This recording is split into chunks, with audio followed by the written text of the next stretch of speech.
Many of those who bandy about the word anti-Semite aren't doing so because they care about actual anti-Semitism or racism. They're using it as a weapon to attack those who are critical of Israel. They're trying to boil down Judaism to be equivalent to the state of Israel, that is in itself an anti-Semitic construct. They are doing it in such a way that effectively renders the term anti-Semitic meaningless. The world is mourning Bishop Tutu, who just died the other day. Can I remind the world, the man was a rampant anti-Semite and bigot. The fact that Dershowitz used the slur of anti-Semitism to attempt to demean the reputation and legacy of this remarkable human being, very sadly says more about Dershowitz and more about the way in which anti-Semitism has been weaponized and equated with any criticism of Israel and its brutal and illegal occupation of the Palestinian territories. It is the same slur of anti-Semitism that was used against Jeremy Corbyn in the United Kingdom, that was used against Bernie Sanders in the United States, and that is still being used, supposedly in the name of fighting anti-Semitism. So in today's Labour Party, for instance, a Jewish member of the Labour Party is 5 times more likely to be investigated, suspended, or expelled by the Labour Party for anti-Semitism than anyone else in the party. Think for a moment of the absurdity of expelling anti-racist Jews to thwart anti-Semitism. It is into that complete madness that Dershowitz's comments about Desmond Tutu should be located.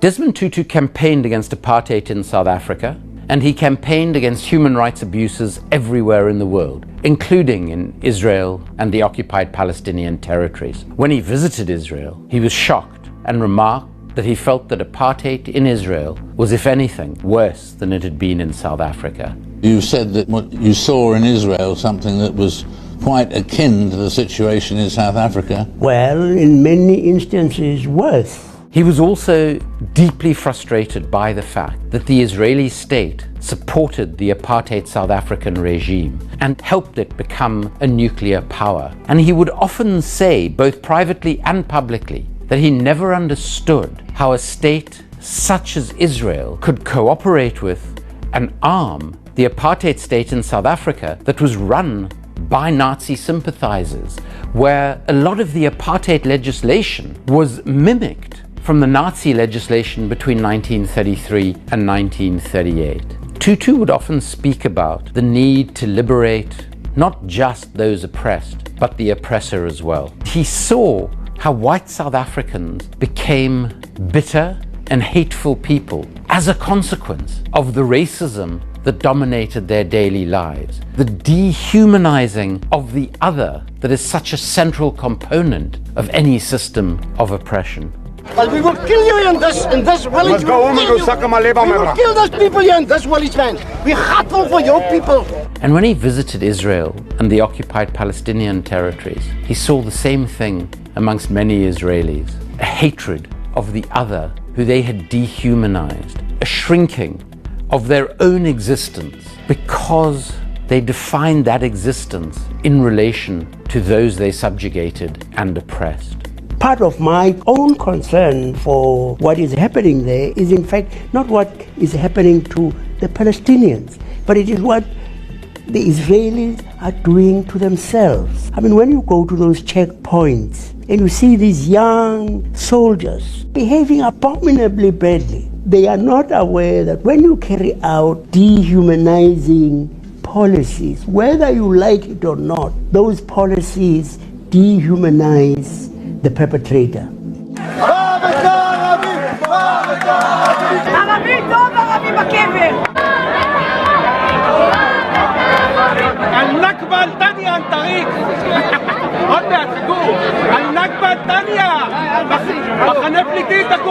Tutu felt very strongly and we discussed this on a number of occasions, that the boycott, divestment and sanctions campaign was absolutely critical in bringing about an end to apartheid in South Africa, because what it did was it started to undermine and corrode the comfortable life that white South Africans lived at the expense of the majority of people in South Africa.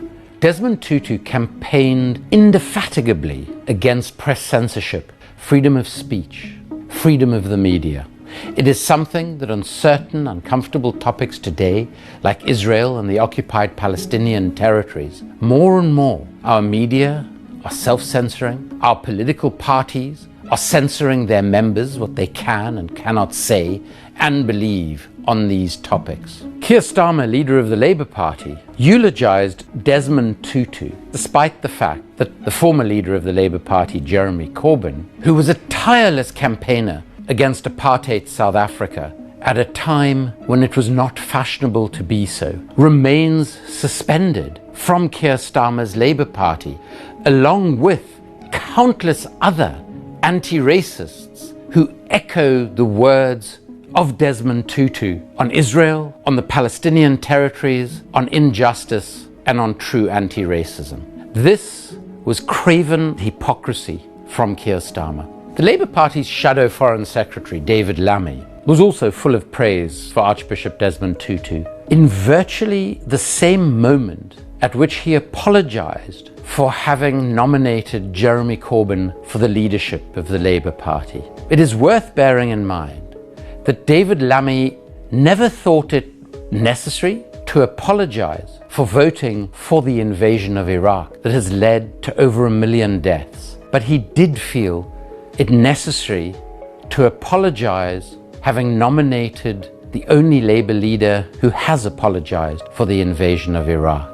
Desmond Tutu refused to share a platform with Tony Blair because he believed that Tony Blair should be on trial for war crimes at the International Criminal Court. I know which Desmond Tutu would apologize for. Those who want to wage war against Iraq must know it would be an immoral war. It is my belief that the most important thing we can do is to learn from our history rather than repeat it.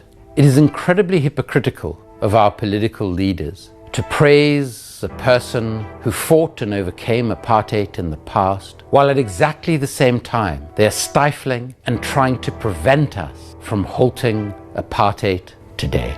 The reality that Desmond Tutu would be suspended or expelled by the current Labour Party for his support of BDS against Israel is a reflection on the current morality of Keir Starmer's Labour Party. This is the same Labour Party whose leadership is currently being advised by Lord Peter Mandelson, a friend of Jeffrey Epstein, who appears on 10 occasions in Ghislaine Maxwell's Little Black Book. Someone who phoned Jeffrey Epstein when he was in jail on child abuse convictions. What does it say about our politics, our public life, and crucially, our media, that Jeremy Corbyn was criticized more for the way in which he pronounced Jeffrey Epstein's name than scrutiny is being given to the fact that Keir Starmer's leadership is being advised by one of Jeff Epstein's mates?